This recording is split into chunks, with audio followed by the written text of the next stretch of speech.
ఈ టెలిఫోన్ ట్యాపింగ్ల కేసులు అంటే సిట్ వాళ్ళు నిన్న కేసీఆర్ను విచారించడం కోసం హైదరాబాద్లో వాళ్ళ ఇంటికి వచ్చారు.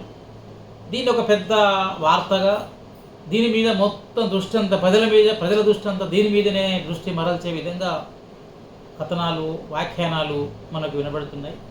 ఇదంతా ఒక రీల్ లాగా, ఒక ప్రహసనం లాగా మనకు కనబడుతున్నది. ఏంటంటే 3 పార్టీల వాళ్ళు, బీజేపీ పార్టీ అధ్యక్షుడు ఏమంటున్నాడు, ఇదంతా ఒక బూటకం, ఈ యొక్క దర్యాప్తు అనేటువంటిది, విచారణ అనేటువంటిది ఇది బూటకం, ఇది అనవసరంగా దీని ఒక రీల్ లాగా కొనసాగిస్తున్నారు, ఒక సీరియల్ లాగా కొనసాగిస్తున్నారు అని ఒక మాట ఆయన అంటే, కేసీఆర్ యొక్క బిడ్డ కవిత ఏమంటున్నది, ఆమె ఇది మామూలుగా అధికారులు పిలవాల్సిందే, పోవాల్సిందే, జవాబు చెప్పవలసిందే, ప్రజాస్వామ్యంలో రాజ్యాంగం అందరూ కూడా గౌరవించాల్సిందే, చెప్పాల్సిన ఒక అంటే మామూలు విషయంగా ఆమె చెప్తున్నది.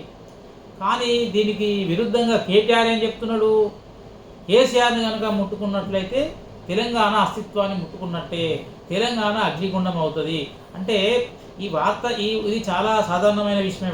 వాస్తవానికి ఇదంతా కూడా ఏంటంటే ఈ కేసు ఏం అయ్యేది కాదు, పోయేది కాదు, వీళ్ళ మీద ఏమి జైలు శిక్షలు పడేటి కాదు, ఆ తర్వాత వీళ్ళ ఆస్తులు అటాచ్డ్ అయ్యేటి కూడా కాదు. ఆర్థిక కోణంతో ఆర్థికంగా ముడిపడి ఉన్న అంశం ఏం పెద్ద ఇదేం కాదు.